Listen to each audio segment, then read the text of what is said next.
Welcome back to Mixed Screens, y'all. Thank you for tuning in. It's me, Judy. I'm Erica.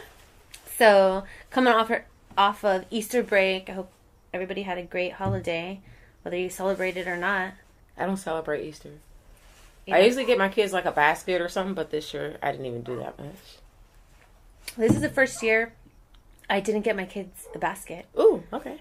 I was like, oh shit, I legit forgot. Okay. It happened so fast, and I had school and all this shit, so I just legit forgot. And then they just want clothes anyway. Okay. So we had a party to go to over the weekend, so I was like, I forgot to get you guys Easter baskets, but here's some new outfits. Okay, well at least they got that. Like, that would have been in their Easter basket anyway. I didn't even, I've had Easter baskets that look like Christmas at times. So for me, it's not a big deal to skip it because we've outdone Easter time and time again. I didn't even I usually fix an Easter meal. I didn't do that. I mean, I cooked, but I didn't do like a big meal like I usually would have. So I was kind of just, not that I was over Easter, but it wasn't ever a big deal in the first place, I guess, for me. Okay, yeah. Well, I mean, I don't go to church. It's a pagan holiday anyway, so it's just Yeah, people who just go to church on Easter Sunday should feel guilty. Yeah, that's why they go to church on Easter Sunday. Motherfuckers doing cocaine on Saturday, show up on Repenting Sunday. and shit. Like, taking communion and shit. nobody in that church has seen you. They don't know you. You don't go here. You don't go here. I don't even go to this church. That's a good topic, like church. And I never liked church. Never. Only thing I like about church is the music. So, of course, I'm African American, so I've always gone to, my family does have a church up in the Bay Area that my entire family has attended since they were children. Even my grandma attended that church in her early 20s.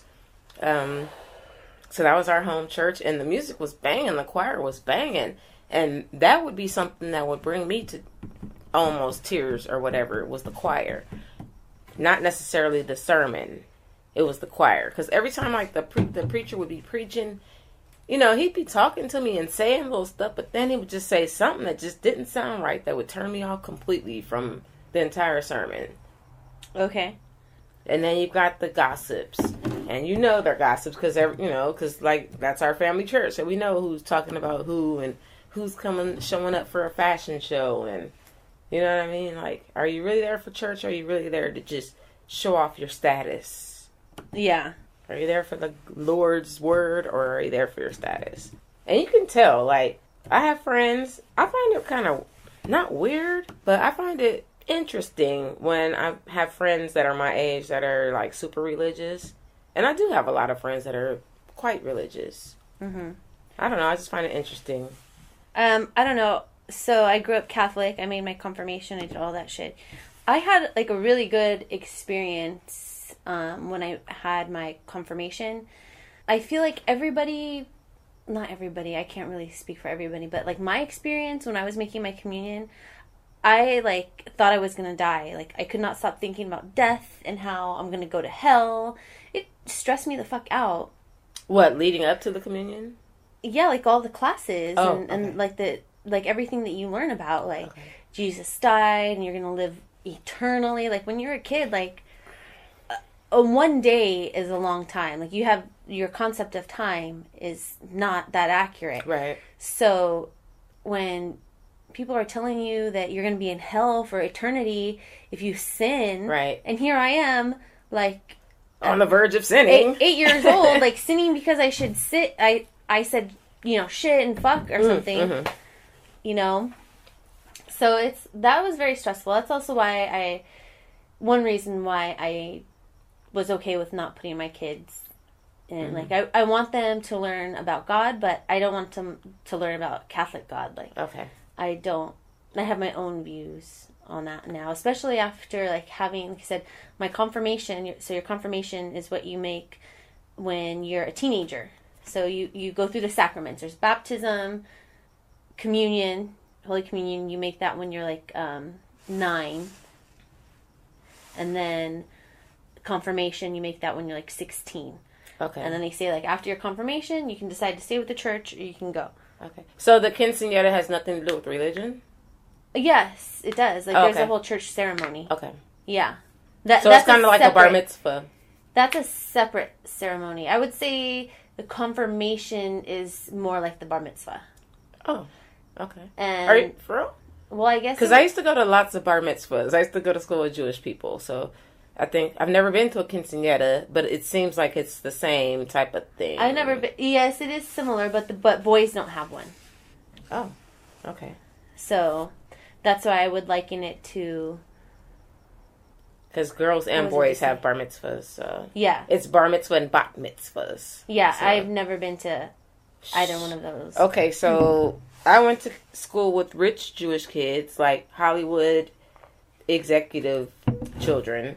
So these bat mitzvahs and bar mitzvahs that I used to go to were like MTV My Super 16. Remember that show? Like, yeah. They were like literally like super sweet. Dude, 16. I used to save the invitations because the invitations were like fucking wedding invitations. I mean, they were like elaborate, fucking like over the top. I got to top the last one that came in the mail, and just that 2 years of like junior high school, just everybody, because they had money. Everybody had their bar and bat mitzvahs, and then.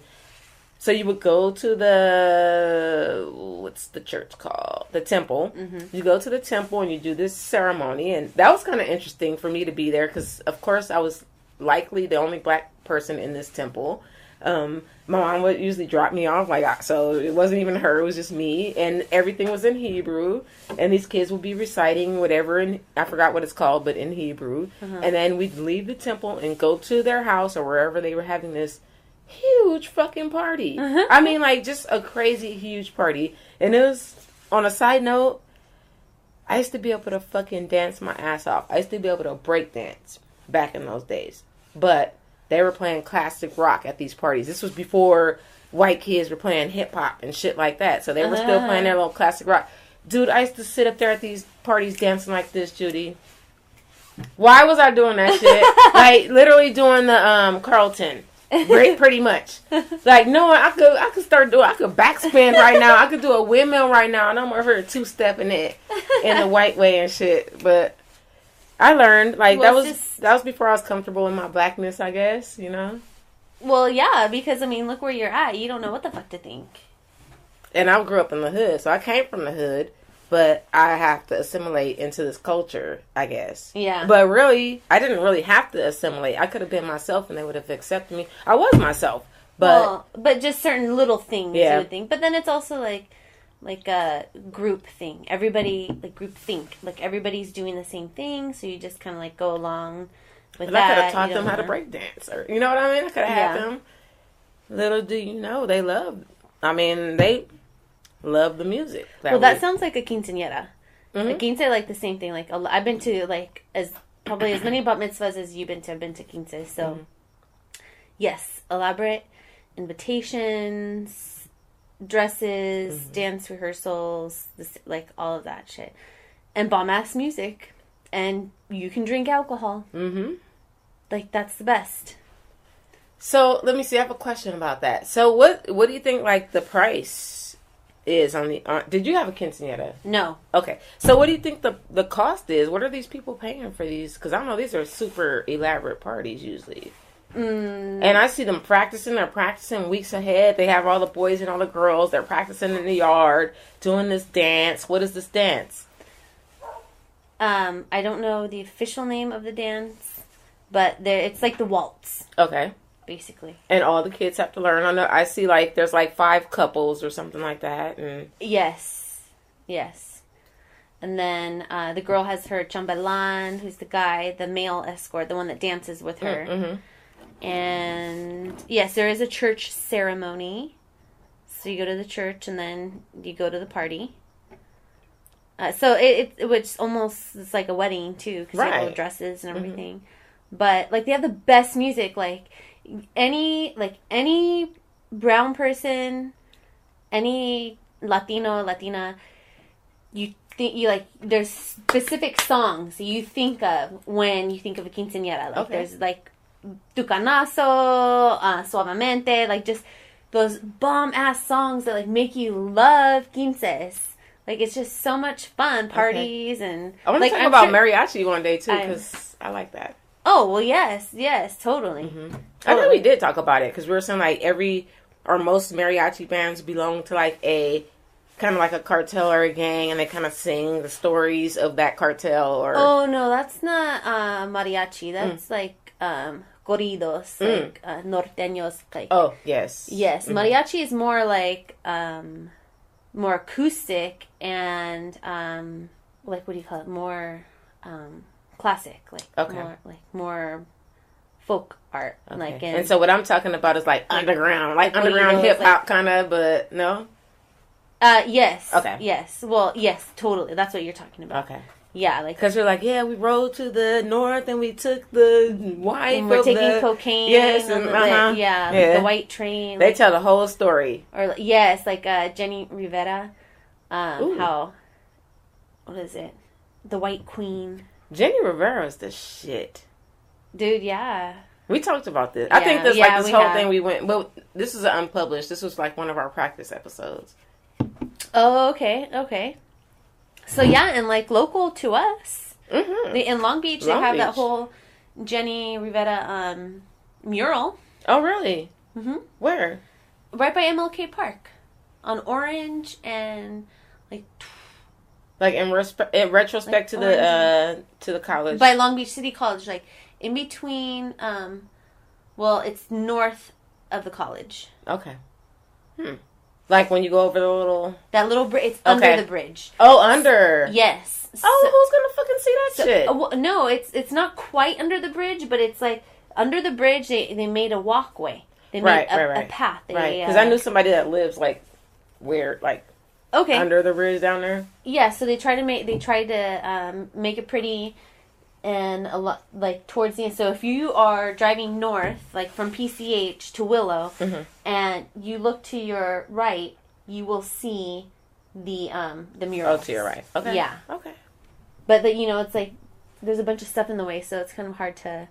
You got to be quick unless you're at a stoplight. Okay. And usually that light's kind of long. Okay. Huh. Yeah, I like her. I mean, I liked her personality. I liked her show. I watched her reality show. It was so cool, and it's just like, damn. Mexicans can't have nothing. Richie Valens died. Selena died. Jenni Rivera died. We can't have nothing. It sucks, dude.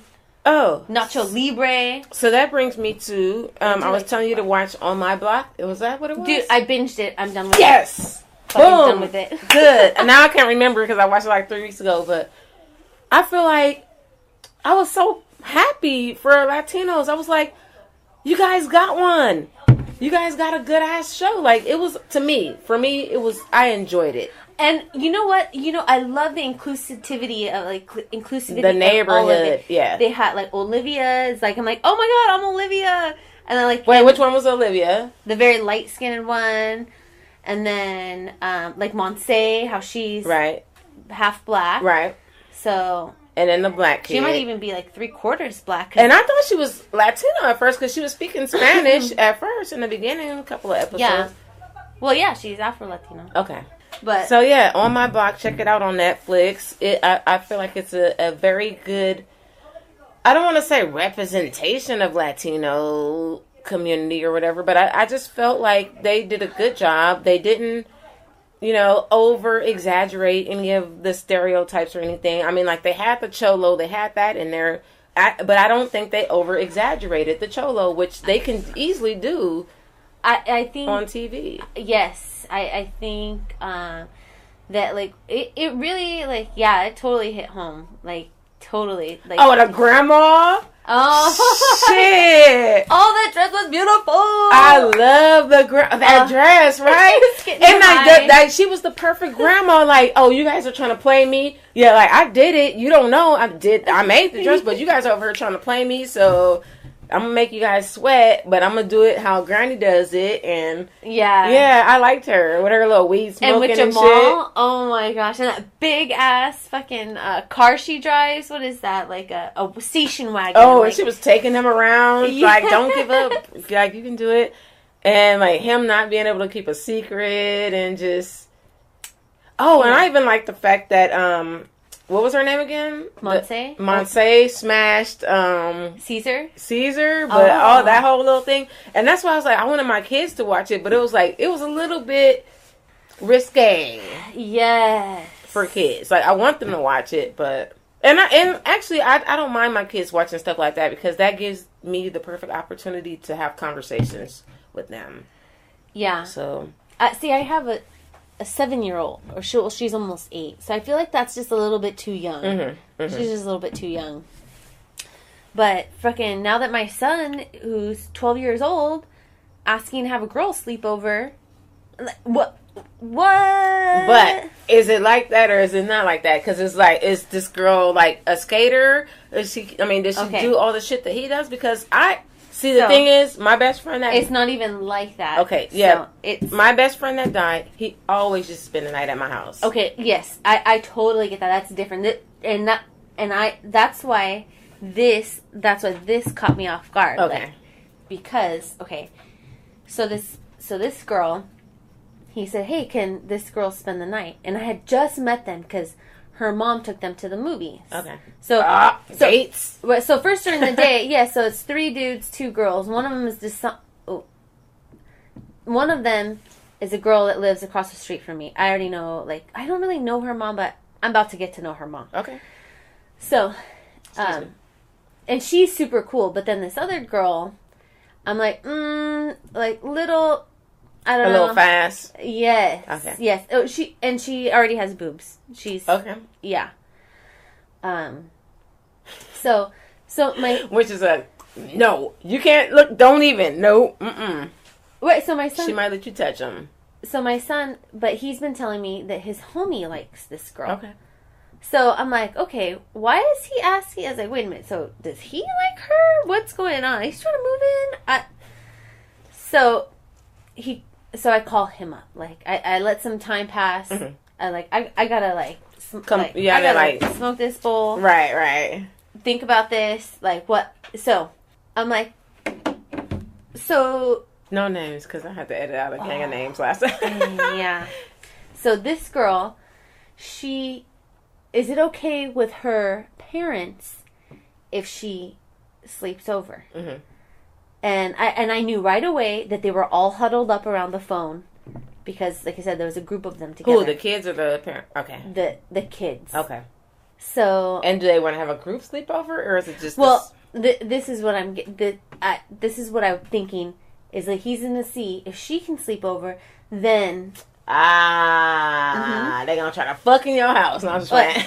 No, I'm just kidding. So it's his homie. Mm-hmm. So I said, okay, so the parents are separated. The mom lives in this city. Okay, that city. And then the dad lives in this city. Okay, that city. I'm already judging them by which city they live in. Oh, wow. Okay. Long Beach and LaSalle? Long Beach and Huntington. Boom. Mm-hmm. So I'm like, okay. Where the mom stay? Okay. Where the dad stay? Okay. And who are you supposed to stay with? The mom. Okay, and the mom's okay with you sleeping over at his house? Yeah, she doesn't mind. Like, I can sleep anywhere. Oh. Okay. Okay. So then I say, so now, is this the same girl that Amber likes? Mm-hmm. Or is this a different girl? So, long pause. Like, I almost was like, hello? And so you need to have that conversation in his face so you could look at him and give him a look. So he says, yeah. Well, he's like, yeah. Well, we're gonna see if Hammer could sleep over too. I want to know if he could sleep over too. Mm-hmm. So I'm like, okay. Not in my house. So that's that. Yeah. So that's what happens is that his homie is like, hey, let's all sleep over at your mom's house because she's cool. I can feel some titties. Oh! And then, like, no. And it's like, boy, you see how close we all are. What are you thinking? So I hit up the mom. I hit up homeboy's mom. Cause like, so you guys gonna be sleeping in the bed with me and Chris, like, right? So everybody come in here. I'm like, okay, all right, the game on. Okay, so what was the final outcome of this? I guess him and the homie are here. Oh, they're here now. No chicks. I said no chicks. Yeah. No chicks right now. Right. So because they also, I had just hung up with them. Because then my son was like, "Oh, we're just kidding, though. We're just kidding."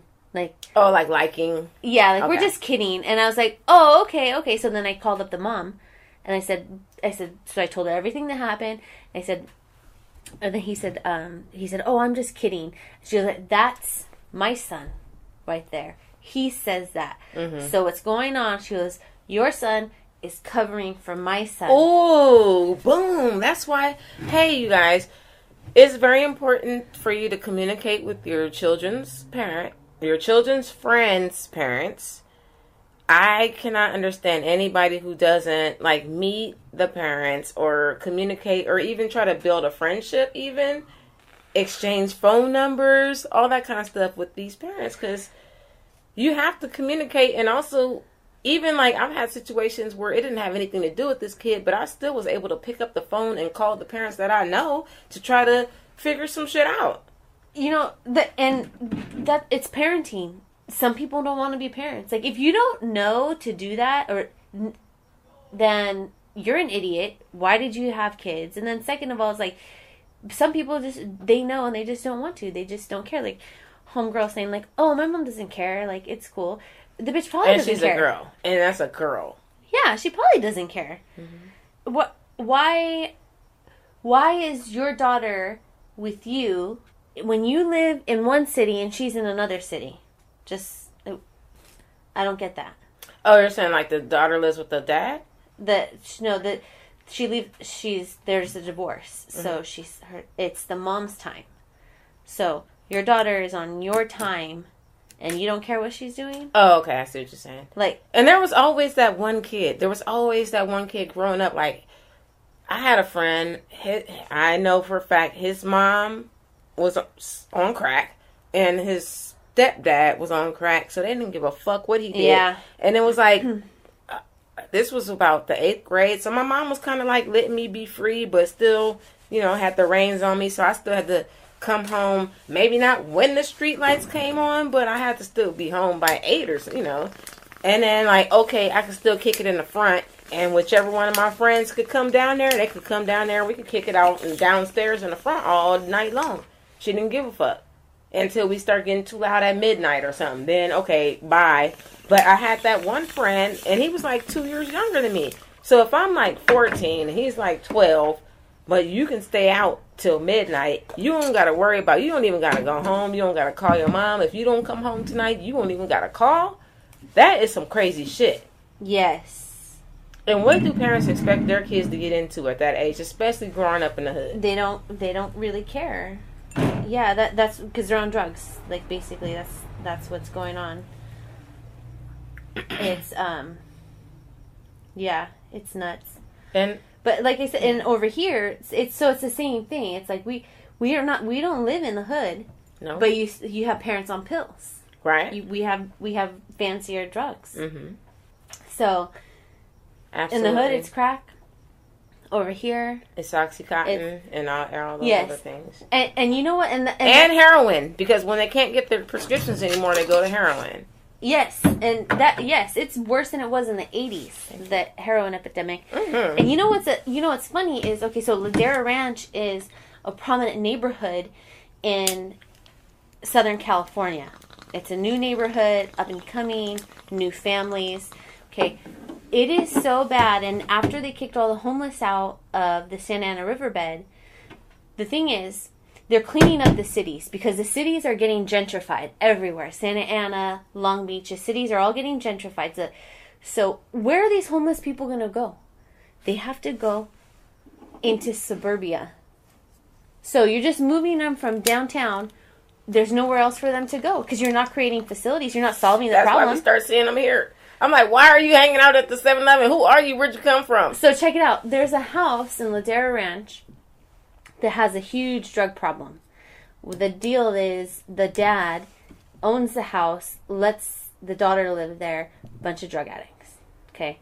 It's so bad, the neighbors are complaining, and they're blaming it on, like, Prop 47. And the thing is, it's California Prop 47. It's for people that do drugs. Like, they're not going to keep them in jail anymore. Okay. They're just going to release them. Like, you're doing drugs, we're just going to release you. Because there's so much overcrowding. And besides, jail's not the place Okay, so what it does is it reduces drug possession from felonies to misdemeanors. Okay, that's good. Yes, okay, so it's good. So, but what they're doing is like, oh no, it because of that, now all of those people that should be in jail are released, out right? on the street. Okay, that's true. Okay, but this is the thing. They've been doing that. That's what, it doesn't matter whether it, like, the felony, like, you have harder time. Jail is crowded. They've been doing that in the hood. That's what happens. It's new story. But you know what? It's so bad now that it's affecting white people. Right. Anytime, like, this is something we've been dealing with for years. In the hood, we always get child molesters and drug dealers and killers and rapists released into our neighborhood on a daily basis for years. But all of a sudden now that they're pill heads and heroin addicts and these type of people that they already came from their neighborhood in the first place, but they got down low on these are their kids. These are these people's kids. Their children that they expected to go to Harvard, but instead they got on meth and pills and heroin, and now they're getting released, and now they're still on drugs, and they can't kick their shit. It's walking around your goddamn neighborhood. Yeah. Only thing it doesn't, like I said, it's a white people thing now, so it's treated differently. Like now, we could go outside. Well, not here. We can go outside and point out. There you go. We can go outside and point out some other drug addicts around here right now. We can take our camera out right now and find drug addicts. But in the hood, like, literally, like, the crackheads were our friends. Like, shit, they were our friends' parents and our next door neighbors. Yeah, that's the thing. Because there's just so much drugs in the neighborhood. Like that. That's the thing. Like, we all know everybody. So then what's the difference? Okay, like us, we've been dealing with this for the entire time that we've been in the community, whereas now these people in suburbia are just not having to deal with it. And I don't even know where I'm trying to go with this. No, it's the thing is, like, you like going to these fancy places in downtown, okay? But you don't want any of the people there. Mm-hmm. So where are they going to go? Like, you can't blame Prop 47 for their drug habit. And it's like they have already been here, and we've been here, and now all of a sudden you want to come here, and now these people have to go because you want to be here. And where are they going to go? They got to go upstream. And turns out that's where you are. Mm-hmm. So now they're trying to build a homeless facility in Ladera Ranch. They don't want that. I'm sure they're fighting. No, shit. they never want any of that stuff where the white people live. It's like just like they don't want skate parks where the white people live. They only want to put them in the hood.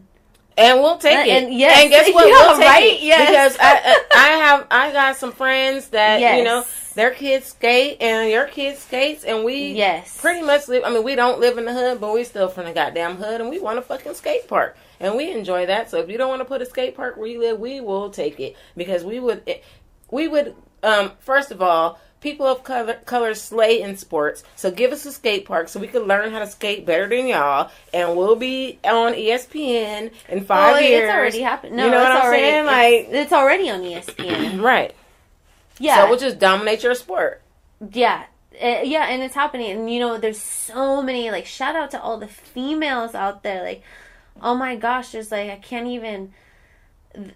There's so many female skaters out there, like, I follow a girl skater, and she's about 13, 14. She's dope as fuck. She already has sponsors and all that shit. A few of them. There's so many women my age pro skaters. So yeah, we'll take the facilities. Oh, Lindsay Hawkins. Okay. So yeah, Vanessa Torres. There's so many. anyways, there's so many like females out there. That's dope, but yeah. So that kind of steers me into the topic. I don't know if we want to talk about this or not, but like the California sanctuary law and Los Alamitos is the first city, and I need a little bit of help with the clarification on this. So Los Alamitos was the first city in the entire state to, I kind of want to say they just vouched out of California, saying that they were going to be a sanctuary state, but then Huntington Beach has now filed, they're the first city to file a lawsuit against the state of California.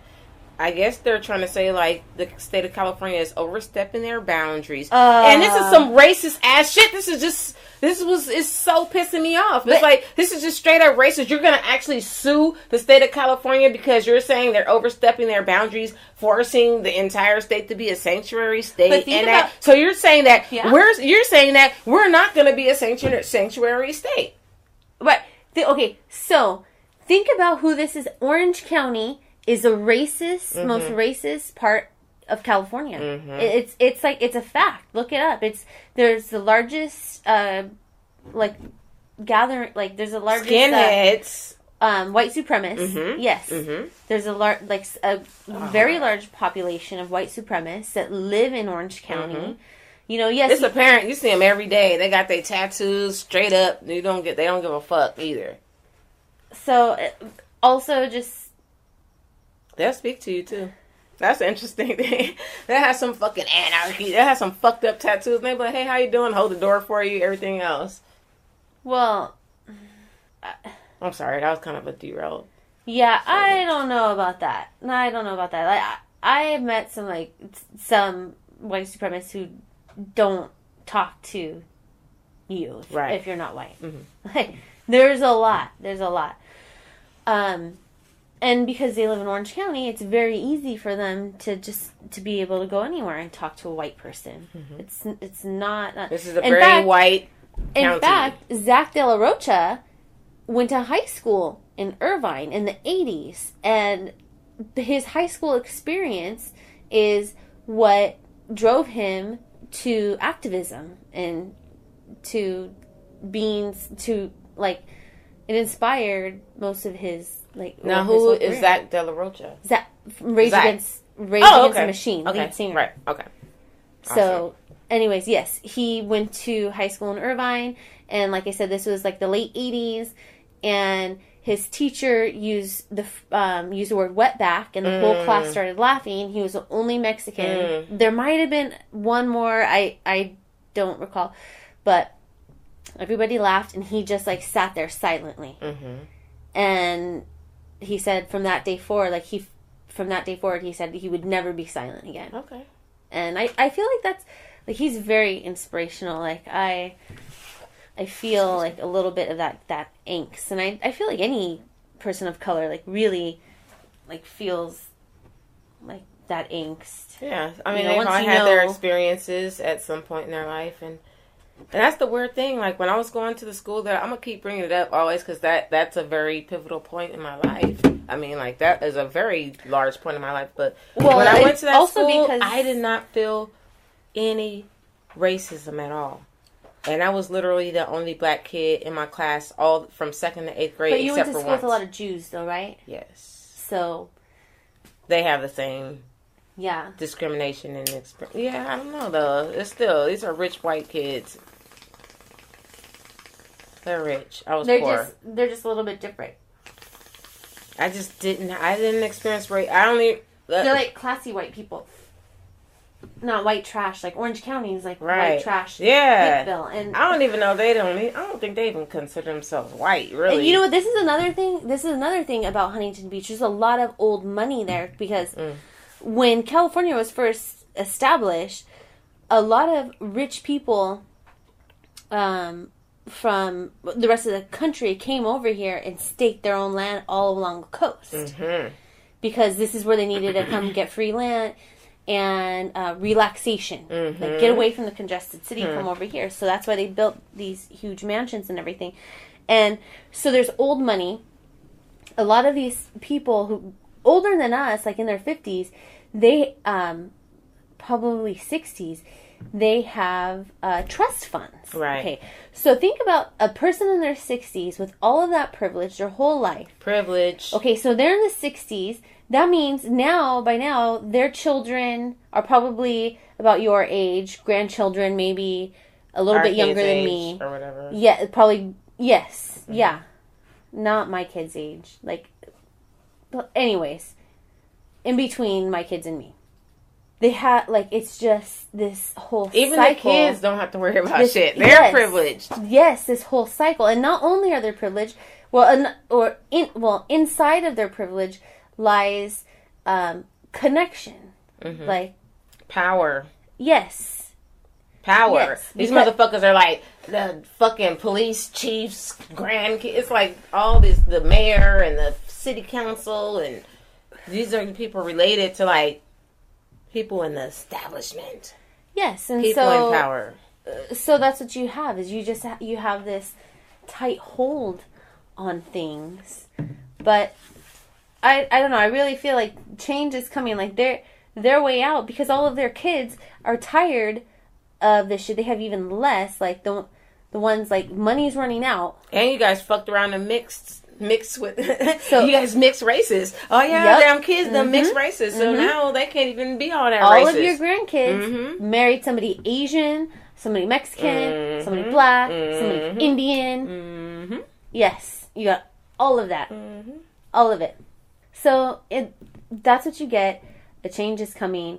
Like, all these people in Los Alamitos that voted for that. So you're right. So bottom line is they have so, like, with all of these cities, Huntington Beach, you have all of these little problems existing in your city, and this is what you're choosing to waste your energy on? Immigrants, one phone call. That's what it means. One phone call. If you have somebody that is an illegal, that is not a citizen of the United States, then they are supposed to get on the phone and call ICE. Okay? So, people are dying in detention centers. Okay? We, as taxpayers, are paying for that. So you want us to focus our energy on not making one phone call, so that way this person can go. I get calls. If they're a murderer. I get that kind of, but that's not who's getting deported. You have mothers are getting deported. You are ripping apart families. You need to, like, seriously research who is getting deported. Don't believe what you're hearing on TV or your own news outlet. You need to look for yourself. Like, who's really getting deported? College students. Right? God damn, doctors. They're going to school to be a fucking engineer. What the fuck are you doing? Soldiers that have served time. Oh my God. That is insulting. Yes. Wow. Yes, it is. I can say I had a neighbor when I lived in Long Beach before I moved over here. There were two couples with two sets of families that lived in one apartment, a 2-bedroom apartment. And, oh my God, this one couple, they had 2 children. They used to be out in the front. I could just tell, like, man, they love each other. Like, God damn, they love each other. You know what I'm saying? And then all of a sudden, I didn't see him anymore. So I asked the other dude that lived there, the husband of the other, I said, what happened to dude? He said he got deported. I was like, fuck. Because I have certain thoughts. And it's not about deportation. It's about immigration, our immigration system. It's not about, like, kicking people out. It's about, like, stopping an influx of coming in. And it's not just about Mexico. It's about our entire immigration system. When actually there's more Asian immigrants than there are Latinos anyway. And fuck Donald Trump trying to, like, pick and choose which countries. No, nigga. That's not how that shit works. You can't just pick, oh yeah, we're gonna let Irish or whatever the fucking countries you want to let in, but no, we're not gonna let Mexicans, and we're not gonna let, and they just the way you say the shit, Mexicans and China. Well, dude, I do feel like we have to get control of our own country. We have to get things in order. Our shit is fucked up over here, but definitely we should not be putting people out that are fucking U.S. citizens, fuck what you talking about, that contribute to our fucking society, that do, oh, that's really nice now, that do like a great job in society, better than some of our own citizens. And I don't know. It's really hurtful to just see like how we're breaking apart families. And yeah, so that's my whole point, is like you're gonna take your energy and focus it on dividing not only families that are getting deported, but the citizens in your community, instead of focusing on uplifting and fixing the infrastructure. That's we. So, anyways, that what are you going to choose to focus your energy on? Are you going to focus it on positivity for the greater good? Do you like caring for your neighbor? Or are you going to choose to be angry? This country is broken, and it literally needs to be fixed from the ground up. But as long as we have these same people we're talking about in power, then we're never going to get anything done. The thing is, it was never fixed to begin with. So we can't say that it's broken. It was fixed for them. Yes. It worked. It was set up to work for you. Yes, it's a setup. So what's happening, though, now is that, thankfully, people are waking up, and starting to change things. I really feel that all of that hate, all of that brainwashing is the majority. Don't get me wrong. It's almost out the door. Yes, it's almost out. Mm-hmm. There are more. You can just see it there are more millennials than there were baby boomers. Mm-hmm. So. Y'all motherfuckers is getting all the. There's more. Yes. You guys are getting fucked up. So. Yes. We're gonna take over. Because I'm not a millennial, but we're gonna take over. But still, we could see the effects of what happened. Now we are aware of propaganda, and younger people aren't putting up with that shit. Because we're not putting up with that shit. We don't even believe that shit, and we clearly see. I feel like we even have the solution. You guys just won't let us do it. Which is why we're taking over. Because, like I said, you're on your way out. We're on our way in, and late too. You guys are letting us in the door late. Well, yeah, and the thing is it's all about unification. There's no more cutting each other down. It still exists, and still in the Latino community, we need to wake up and support each other, man. Quit cutting each other down for or criticizing. Dude, I feel but the Latino community supports themselves more than the African American community, though.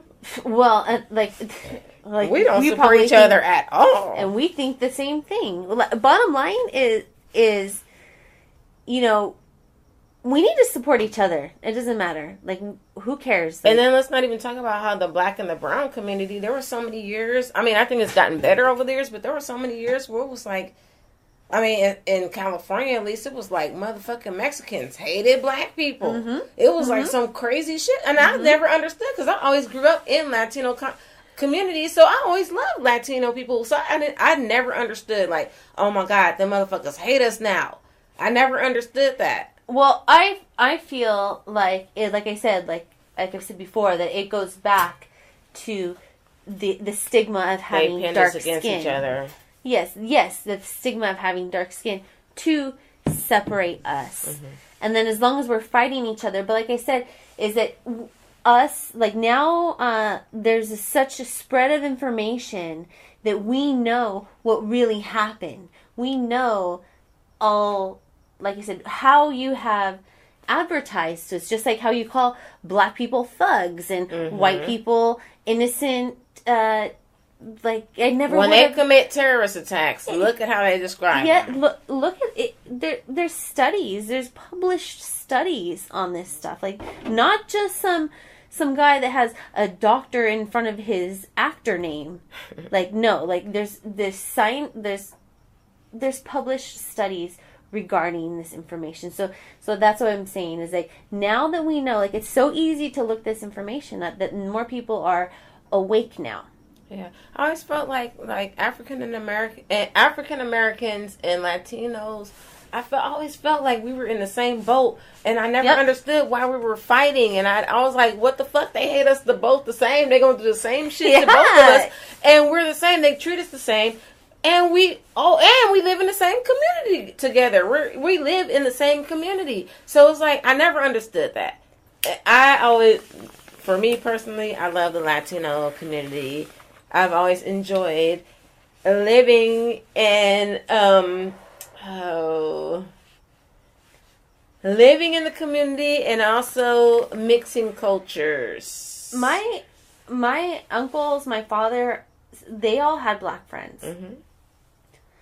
You know, they're like, my parents are racist as fuck. They're racist against but everybody. They like black people though. They're racist against their Mexicans. Right. So, the equal opportunity racist. Mm-hmm, mm-hmm. But like I said, they also love everybody. Okay. So, like I said, I grew up with my dad having black friends. Like, yes, my uncles played in bands. So, of course, like, and that's why I feel, because artists, I grew up with artists, I guess, that they're more open-minded. And so, right.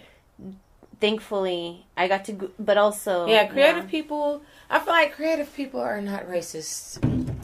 Most. You know, I'm not, yeah. Yeah. I just feel like they're way more open. Yeah, like, just, generally. Like, and even if you look like back in the days when there was segregation and all that kind of stuff, like, creative people came together. It didn't matter what race you were. Mm-hmm. Like, okay, if you're black, you're in a band, you got to come through the back, but you can still come play in the band, you know, and some even, fucked up kind of weird shit. And even those white artists would fight. Well, some of them would, like, shout out to those. They would say, like, no, like, he's in my fucking band. Like, fuck that, yeah. Yeah, so that's what we need to be focusing on. Is like, we have this media, we have all this bullshit trying to focus us on division. When we need to, like, unify, like, quit. Who cares? Think for yourselves. Yes, like, they have us so focused on skin color, and... Is that how you really feel? No, it's not. They're telling you to feel like that. They're telling you to think like that. Think about it. Like, if you... just be cool. Bottom line, just freaking be cool. What are we drinking on tonight? We are drinking Poking the Bear. Bootleggers Brewery. So I've had a few bootleggers. Mm-hmm. They make a lot of beers. And, so they're in Fullerton. Oh. We should go hit them up sometime. So this is a hazy double IPA. And the alcohol volume is 8.0. 8%, yes. My eyes are bad. I can't read nothing else on that bottle. Can. It's good. I like it. Oh, wait. Hold on. That leads me into the next thing. Yes, okay. On the list, which is there's about 1,000 people from Honduras, like, on their way to the United States right now, because they're like, fuck what Donald Trump is talking about. We coming. Anyway. Yes. Right? Oh, my God. Are you serious? Okay. But then when I looked it up today, I think they stopped. They stopped somewhere like in Mexico City because they're having trouble, like, keeping it moving, so they stopped. Their government stopped it. There's a coup. Yeah, let them tell it, right? The fake news. They stopped. Really? Or did you kill them? What'd you guys do? What's going on? We don't know the truth. I put a link, I think, to one of them. But it said they stopped, like in Mexico City or something. Oh, okay. See, it didn't save as a link.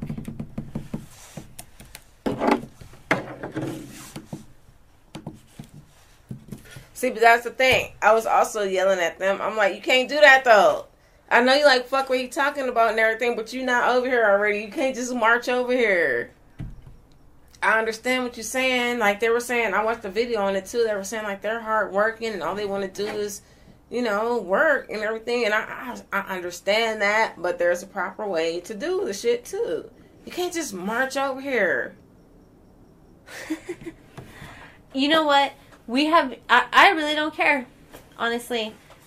Somebody will hire them. And they'll work hard. Somebody and they will contribute to the society. And that's what you get. And they're not going to fuck up. And you know what? The other thing is, like, you want to focus on these Hondurans, but what about all of these other people coming through, Russians coming through, Indians, Chinese, Koreans. We are fucking with Afghanistan and that whole area so bad that sometimes, like when they have refugees, we give them stipends. You know that? So you wanna? What do you want to focus your energy on? We're over there destroying another country.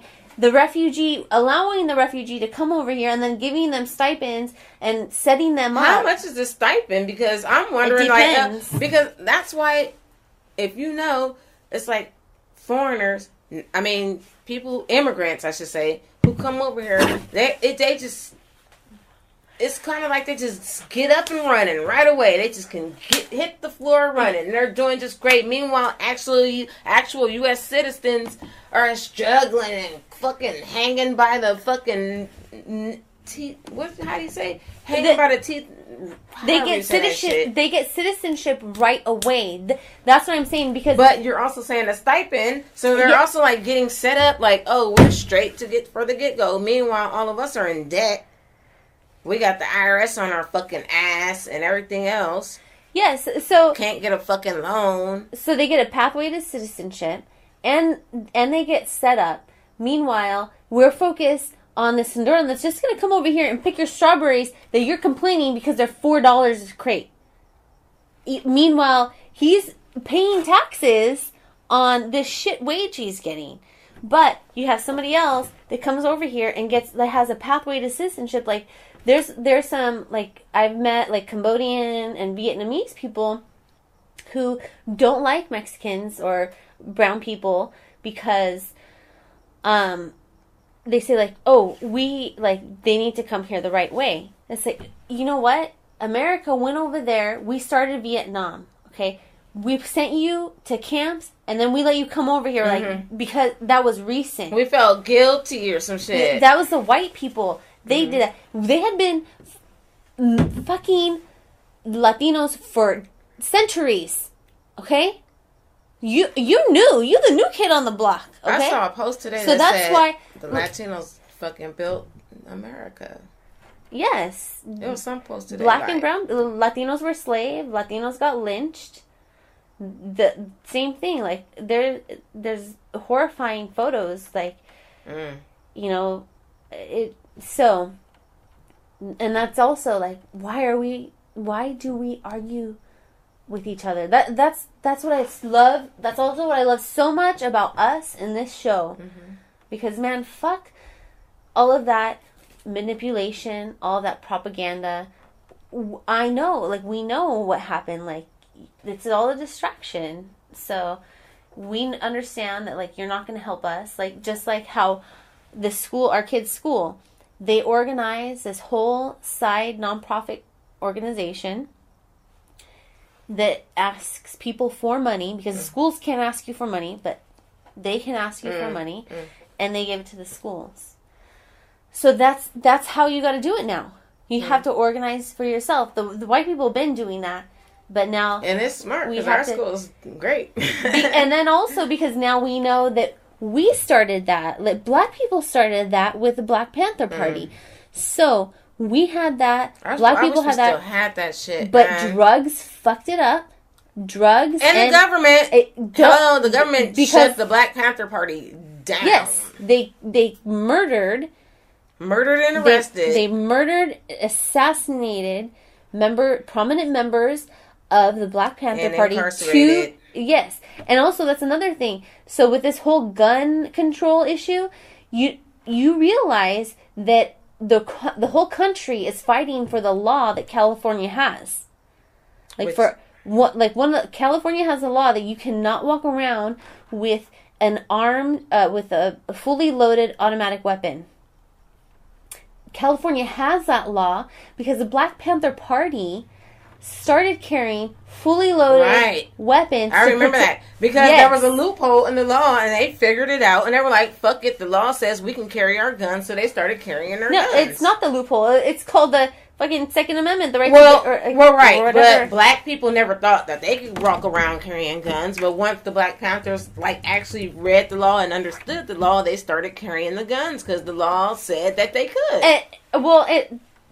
Not only that, but the main point is, you're not going to protect us, so we need to protect ourselves. And our children. And you're not going to feed us, so we have to feed our children. You're not going to... And the government did not like that so much that Ronald Reagan had a hand in it, hurried up, passed that law so fast. So fast. But why are they able to regulate gun control that fast? Because it was black people. Black people had the power. That's what it was. You have some crazy white people. Oh, we all know the... that's why they're still doing it in Florida. They're still doing it in Texas. Oh, what the fuck? Oh, damn. Shit, I could have warned you. Move your phone. I didn't even touch this. I could have warned you about that, I think. Because I think I posted something about it and I said it was super heady. Damn. I mean, nothing like some good head. Know. But anyways, that's the thing. Is like... Ooh, shit. Oh, shit. I barely cracked mine. It was super heady, though. Hey, I have napkins. My bad. Because, what I had said from the beginning, I don't even know if you have it recorded, but I had said... I do. I had said it, us in the hood, we've been dying on the streets. And now I see it out, like, that on social media, and people protesting the same kind of thing. Is it now all of a sudden. And I guess that's a good thing. I'll just go right into this then. I feel like people that grow up in the hood probably suffer from the most mental health due to all the shit that we have to endure, and like our entire families, like, this shit is passed down. This shit is in our genetics to be deprived and depressed and made to feel less than. And how you think your parents raised you when they were treated like that as well? Like, I don't know. Like, things were just different for us. Like, our entire lives were just different. And like, we have a different type of mental health. Like, I think that we think it's natural, and I think we think it's normal, like, everyday life. Like, we've seen so many people that have died and have been killed, and even, like, cancer and diabetes and high blood pressure and that, all these, like, common diseases that are really just common to poor people. You know what I mean? And it's like, I don't think we value, like, mental health, like actually talking to people and getting help and admitting that there's like something wrong, or admitting that you're feeling a certain way, like in the hood, like, say for instance, like, shit, if you're black around, you can't necessarily admit you're gay if you're a male, so you have to carry this, you have to carry that weight, or you can't admit that you have HIV or anxiety, for instance. There's so many things like you can't admit openly and freely as a black and brown person. Yes, this is true. Yeah, like I was just sending my sister and I, we send each other memes, and I just sent her one, like, it was about depression, and it's like, Mom, I'm sad, and it's like, you're just being lazy. Yes, exactly. Yeah. And then, what was it? Having Hispanic parents suck when you're depressed because they just think you're being lazy. Like, nah, Mom, I'm fucking sad, yo. So, and then, so I sent that to my sister, and she was like, or they'll be like, you're weak. Yeah. And yeah, like, yeah, totally. That's what it is. And, I get where they're coming from, because you have to be strong. Like, you don't have time for that shit. Like, there's so much fucked up shit. Like I tell my kids, I was like, lions and tigers are the strongest animals, in the jungle. But what happens to a baby lion once they're isolated and start crying? They get eaten. We ain't got time for that shit. Yeah. Yeah. So, like, if you're not strong, you're out of here. Yes. And that's when you succumb to drugs and shit like that. Or, no, that's when you succumb to being isolated. Because that's Depression. what, like, actually what a lion pride would do is isolate that. Yeah. They were like, oh, that's the sick one. That's the weak one. Leave that motherfucker behind. Mm-hmm. Or abuse it. You know, you see, I mean, if you watch Animal Kingdom, you see the dad like, wow, wow, wow. Yeah. Yeah. You seen them kill that little baby. For sure.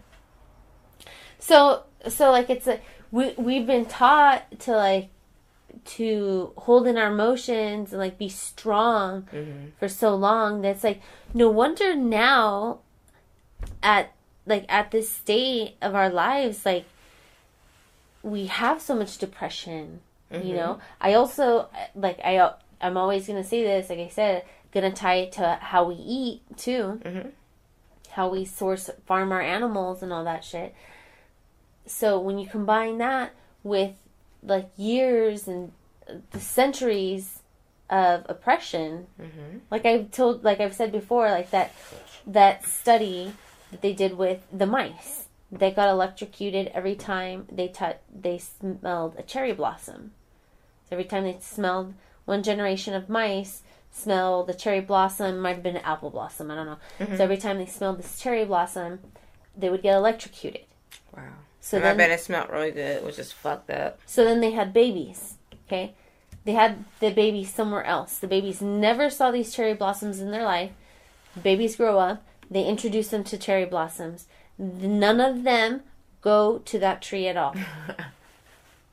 They've never seen it before in their life. Right. So you guys fucked us up. So yes, and then also that if you think about that with, like, homosexual people too.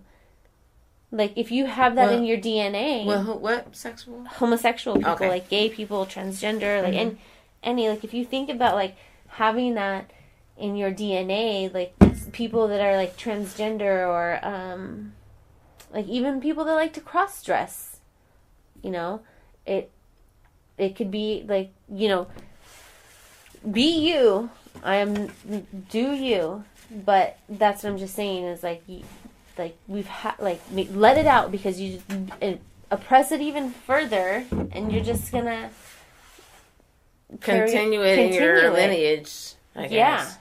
Yeah, just that shit gets imprinted into your DNA. Just be happy being you.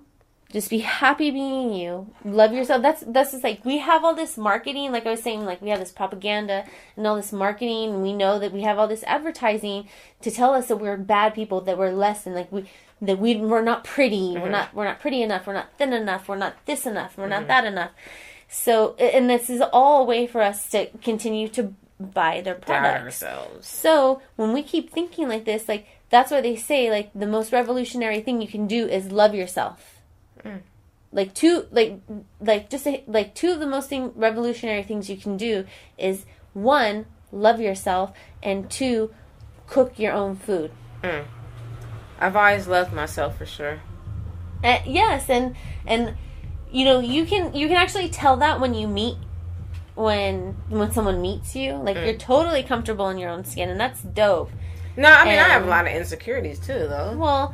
Well, yeah, but still. But I do love myself. Like, I'm not gonna let anybody make me feel that I'm less than something, because I know I like myself. Shit, I like a lot of things about myself. So, and I feel comfortable liking the things that I like about myself. So that's it. That's all it is to it. And I feel like also for that, for me, that has also just come with age. I remember one of my good friends growing up, growing up, we had kids at the same time. She was 5 years older than me. And that's what she was saying is, like, being in your 30s is nice because you're finally comfortable with yourself. Yeah, 30s was good. Yeah. So, and you totally get that. Like you said, like, you don't realize, like, it's a setup until, like, you know, and especially... I was pretty comfortable in my 20s, though. Well, that's dope, but I not was everybody crazy is. in my teens. I, like, had so much... I was, like, wild as fuck. So I got, like, so much out of me before I was 21. Like, only reason why I stopped is because... How old were you when you had your son? 21. Okay. So, like, basically, when I got pregnant with my oldest son is when I cut all that bullshit out. Like, I was on one. Like, why? I was just wild. I don't know. Not bad. Like, me. You know me already. Like, I am a homebody, but I still like to do things. At that time, I really wasn't a homebody. I wanted to be at other people's homes. I didn't want to be in the club or in the streets, but I would be, like, somewhere kicking it. Like, say, like, if you had your house open, like, when we were younger, like, say you had your own spot, I'll be over every fucking day. Like, but after I get off of work, though, because I still went to school, still went to work. After I get off of work, I got the drink, I got the weed. I'm over here. And how old were you again? Shit. I would say... I was driving when I was like 16. I didn't have a license till I was 18, but I was driving, so, and I had a full-time job. Well, I worked, and I went to, I was 15. Yeah, probably between 15 and 21. I was just rolling. Okay. And even before that, but walking. Like, basically, when I moved from Linwood to Hawthorne. So, does your mom, like, work a lot? Yeah, she worked 9 to 5. But my mom was fucking kind of the reason why I raised my kids the way I raised my kids. Like, she knew everything that was going on with me. She advised me, she talked to me, but she kind of also wanted me to be free and kind of get a feel for shit on my own. Yeah. But she didn't want to, like, go crazy on me because she wanted me to come home and tell her, you know. I don't think, like, she didn't prompt me, but I told my mom everything. I was like, oh, yeah, last night we went there, we drank some Cisco. Yeah, I smoked some weed. Like, Cisco. Like, for real. And I think that my mom felt comfortable as long as I just told her. And she would just say something subtle like, okay, well, you know, that didn't sound too safe. You know, next time. That's kind of how she parented me. And I kind of feel like I parent my kids the same way. I got a story to back my shit up, though. Every time I tell my kids a story, I'm like, because one time this happened to me. I have a story like... That's also, I guess, a nice thing about having a big family is that you learn from... Well, some of us learn from others' mistakes. Mm-hmm. You're always hearing about this cousin did that, or that cousin did this. So-and-so did this, and so-and-so did that. So it's like, okay, well, that person was stupid because they did A and B, and this person was like, you know, you just kind of figure out where they went wrong, and that's how you know how to handle your shit. Right. So I feel like that's just how I've applied my life. Also learning from my parents, because they had me when they were young. They were strict on me, like I said before. They, like... And also, like, having a young father that's, like, 6'1", sleeved, and dark. No. If the office ladies weren't going to release me to him, then you... Like, there was one dude, Thomas, that kept trying to pick me up from my house. And I was like, dude, Thomas, like, please, don't. You don't want this. You don't want this. Yeah. Plus, I have, like, a bunch of younger brother... Like, I have a younger brother and sisters. So, there was just all this going on. But... So, this is a funny thing, because you... Oh, God, I'm about to embarrass myself. So, you said, like, you learned everybody else's lessons, right? So, I'll admit, I've been to jail. I went to jail twice. But it's just, just get picked up, stay a couple a night or two, and get released or whatever, no charges, whatever. So it happened to me a couple of times, and I've been in more than 2 facilities on that journey. But anyway, the thing that I always tell people about that is that I didn't learn my own goddamn lesson. I learned everybody else's lesson. Because only thing I went to jail for is, like, not paying a ticket. And getting bumped up. They like, oh, you got a bench warrant because, you didn't pay this ticket.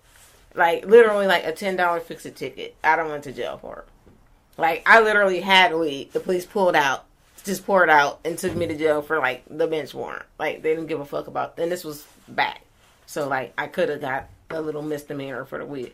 So, anyway, I didn't learn my own lesson because I did the same thing again and went to jail again for the same damn thing. Like, just, slipping up, just, like, younger, not paying, before I even had kids. Even though when I got caught, I did have kids.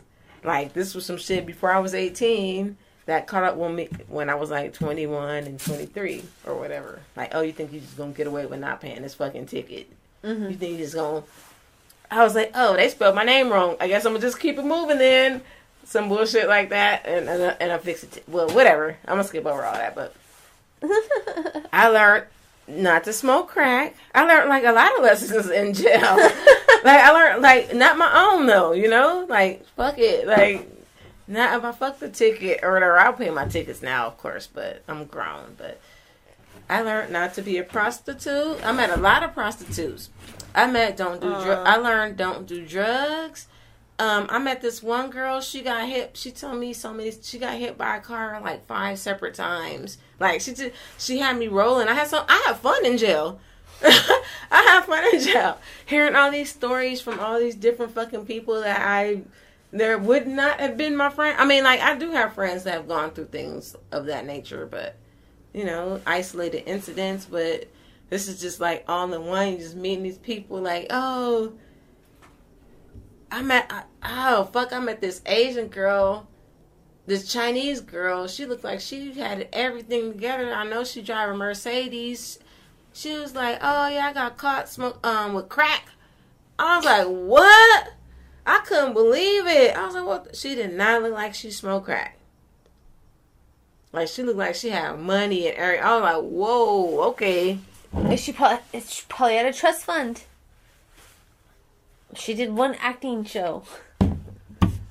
The weird thing about it is, that girl, I still remember her name to this day. Her name was Keisha. She probably dead now, but the girl that got hit by a car like 5 times, when I got out of jail, I told my best friend, I was like, dude, I was telling her about the story. She was like, is her name Keisha? I was like, how the fuck you know this bitch? Oh my God. She was like, she tell everybody that damn story. Like, she tell everybody she got hit by a car like 7 times. Like, that's hilarious. I met a girl I was scared of. I seen her on the streets. I was like, fuck, that's that bitch. I'm like scared. It wasn't nothing too scary or intimidating while you was there, but it was people you knew not to really fuck with. Then I seen her on the street. I was like, oh, fuck. And she looked like she high right now, too. How old were you? Let me see. So the first time, both times I know I had kids. The first time I was 22, I think. Or no, 23 maybe. And the second time maybe 26, 27. I was so young that I was isolated. And my husband... He had to pick me up. I was in there for I went on Friday and I got on Monday. The first time. So my husband picks me up. Of course I hadn't combed my hair and all the day. This motherfucker, the first thing he did, he had a little camera. It wasn't even cell phone. He was like, so I pulled up. I looked in the window. He was like, click. My mom just teased me about that picture 3 days ago. What an asshole. My mom was like, like your get out of jail photo. Oh, that's what she calls that shit. What an asshole. Oh my God. I remember the shirt I had on, everything. Dude, what a dick. Then the second time, okay, so Then the second time, I thought like it was cool because they just kept me in the holding tanks. Like, so Hawthorne, you just stay like, I went to Hawthorne jail the first time. They just keep you like, they have like a little jail. It's only like a few cells and you be in there with a few women or it's cool. Like, who cares? Whatever. Like, it's, you gotta piss in front of them, but whatever. Who cares, right? So, but then my ticket was from Inglewood. So they was like, Inglewood wants you. So they fucking gonna transport me to Inglewood. Some fucking police came, picked me up from the Hawthorne jail, took me to Inglewood jail. That wasn't as cool. Like, the Inglewood jail was like dirtier and like it was just not as, it was just shadier. But I only had to stay there one day, so that was fine. So then the second time I had the same little minor infraction. It was like a $10 ticket. Now they like, it's $400. I'm like, well, fuck it, take me to jail. That shit was fine the last time. Like, fuck it. So I thought I was gonna stay, like, this time it was in Bellflower. I thought I was gonna stay in like the same little shindig. Then motherfuckers sent that bus, Judy. What? I was like, I thought I was about to stay here. Oh, they sent that bus and took me to Twin Towers. Shut I was like, fuck. So I had to go through the whole intake. That's a whole. But then, like, as soon as I got to that pot, as soon as I got there, and motherfuckers start checking me out, like, oh, what's up? Like, you know, that's what they do. They, just like on TV, they walk up to you, they want to know what the fuck you, what's up with you? Who are you? Where'd you come from? What you do? Type of shit. As soon as they start doing that, they was like, Erica Hardison. I was like, boom! I'm out. Boom! Like, you don't even know. Like, they was over there. They were like in the mid questioning me. I hopped up out that bed like, boom! It didn't even. I was sitting there like 30 minutes. I was like, bam, boom! I'm out. Oh my god! Cause I didn't like that. I had took a peek at the showers and the bathrooms. I was like, oh fuck! And that shit was like probably 100 girls in that shit.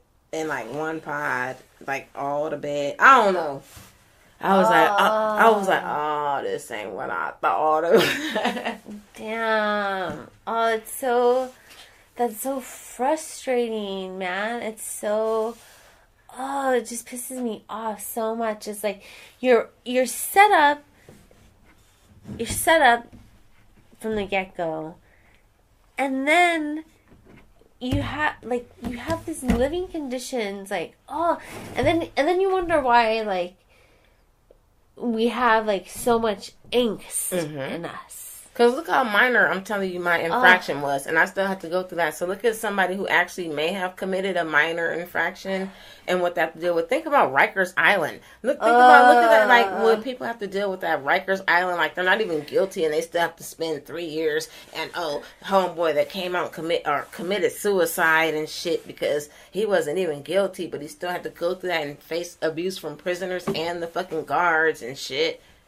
You know what I'm talking about? Jay-Z made a documentary about him. I forgot his name on point, but it's actually a very good documentary as well. Well, yeah, man, I don't even know what to say. Damn, I didn't mean to talk about all that, but it's cool. Yeah, it's just very frustrating.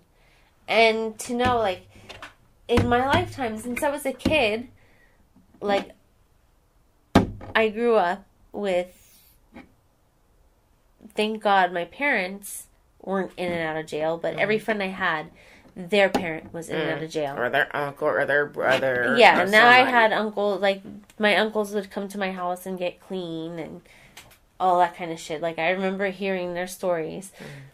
Or, like, over the phone, anyways. So, it's like, do you have all that happens, and then you have this whole next generation, their children, like, nothing has happened. It's gotten worse. In fact, there's, like, the females are in prison at higher rates than the men ever were.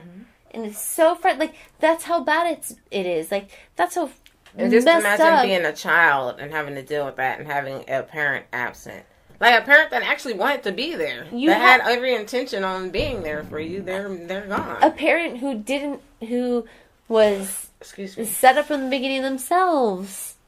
So it's just very frustrating, and just hopefully, I don't know. I would like to go back and try to help make a difference. Okay. But we'll see, All right, so we opened a new beer, a different beer. Latitude 33. Dude, it is heady. As soon as you open it, it's like overflow like a fucking volcano. It's like you would have thought that we shook it. Mm-hmm. But we didn't. But it's tasty. And even, this is why I feel like this one really needed to be thrown in a glass, because when you drink it out of a can, do you notice, like, it foams up in your mouth, too? But if you would have poured it into a glass, it would have kind of lit the head. I feel like, yes, okay. Like I've said, I'm more down for drinking out of the can, but I do agree with you on this one. I feel like this would be better out of an ice, like a frozen glass. That's what I did when I drank the first one. Okay. I wanted to post it, but it just, I don't know, it didn't look good. I posted a picture of the can, but I didn't post a picture of the glass, and I don't know, it looked I didn't like how it looked. So I lost my phone for 21 hours. Oh shit! 2 weeks ago. You lost your mind. Yes, I did, but then I didn't, because I knew it was in my house. Okay. So that's better. Yeah, so that's why I really wasn't upset, but it changed my life. I didn't like that. I don't know. The glass didn't look clean, it was clean, but I didn't like it, so I didn't post it. Yeah. But that's how it looks. And that's also a hazy Indian Pale Ale. And it is hazy. I haven't been on my phone as much. And I never need my phone anyway. Well, I'm kind of like addicted to my phone, especially since my kids are so social. I've got to like send texts and like make sure like they're okay. They all have their own thing going on. I be saying Max, he be acting like he don't see me. You see me. They all act like that. Like, I see their homies. Like, he be on a skateboard about to cross the street. You see me. Say hi. No, like, I'm in my car or whatever, but you see me. Right? Yes. I'll be waving, too.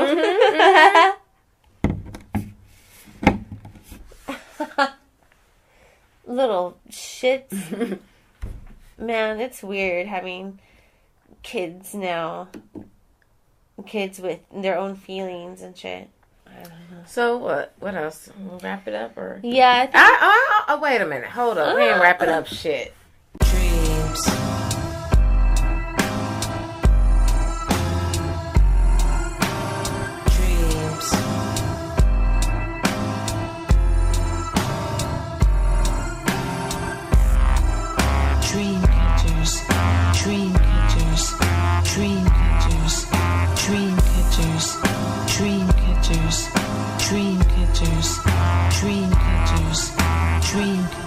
Oh, we saw Dream Catchers. I'll play the song later.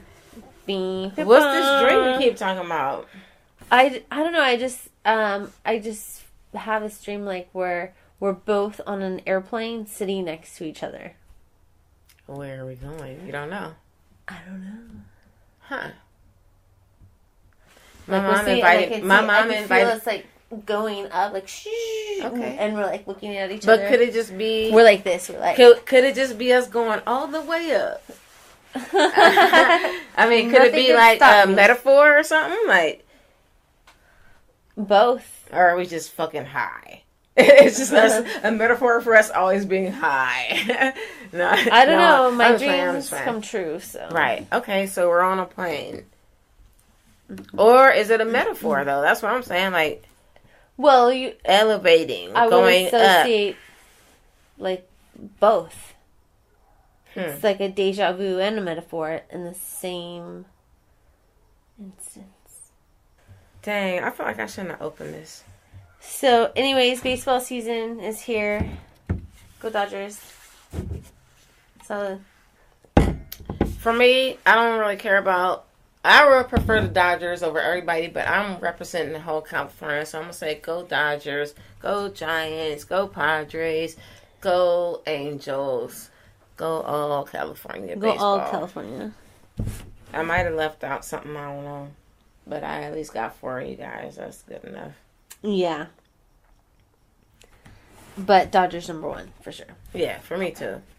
Even though my family's from the Bay, my granny is a die-hard Giants fan. And let me tell you, I mean, I don't ever remember my grandma cussing until, like, my husband was there with me. So this was more recently. She was watching a Giants game, and she was cussing like a motherfucker. And my husband was like, that's your, like, he just couldn't believe my grandma was talking like that. My grandma was talking crazy.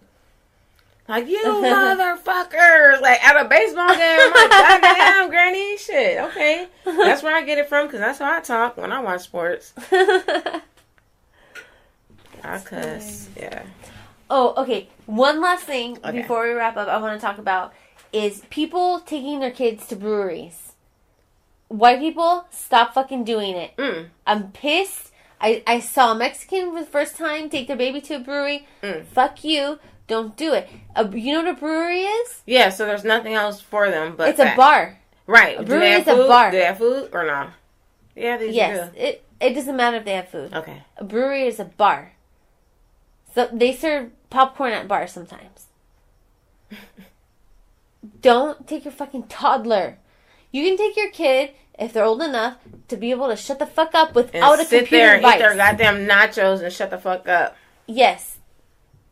Don't take your toddler. I have been seeing it so much in Long Beach, and it's always older people that have kids. If you are... These moms that don't have fucking jobs. If you're over 40, or they do have jobs. Yeah. If you're like late 30s, in your 40s with a kid, don't take your kid to a bar. I don't know who you think you are. Like, sorry you're old and you're used to going to bars all the time. But you know what? Time's up. You gotta stop. Invite your friends over. Have some wine. Shut the fuck up. Sit the fuck down. Yes. Right. Sorry. Or get a babysitter. Game over. I don't know what to tell you. Okay, so what are these kids doing? I mean, like, I understand. Yeah, what's the problem? They're whining. They're running around in circles. There's nothing for them to do at bars. Like, and you fucking up my high. Like, get the fuck out of here. Yes, like, kids need space. They want to run around, and they should be able to run around. That's what they need to do. They need to touch things. And nobody here wants them to be doing that. Yes, that's why they have a thing called parks and playgrounds. There's no playground in a brewery, sir. Excuse me, lady? You need to take that stroller to the nearest park. There's a playground on the street. Why don't you pour your alcohol in a hydro flask like the rest of us?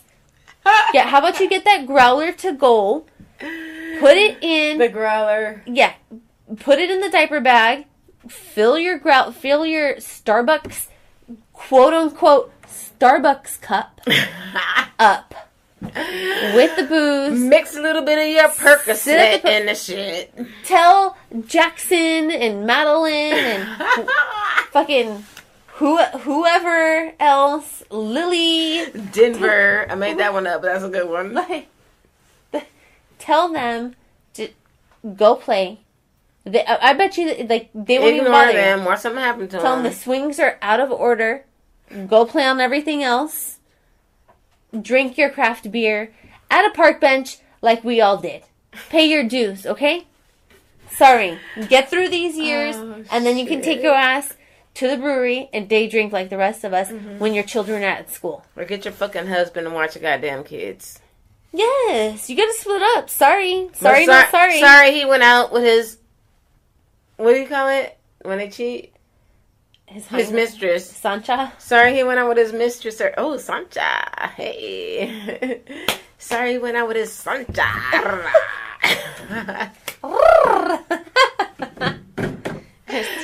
On that note, y'all, thank you, right? Yes. Okay. Well, we're out, but don't take your babies to bars. Pray for people in prison. Love and blessings to you always. Stop hating on immigrants. Support each other. Stop locking up motherfuckers for no fucking reason. Focus on the good. Gratitude daily. Do your research. Namaste, motherfuckers. We out. Peace. Thank you. Mixed greens, don't judge me. It's not what it seems. Mixed greens, mixed greens. It's a show about everything. Now go tell a friend from mixed greens, mixed greens. Mixed greens, don't judge me. It's not what it seems. Mixed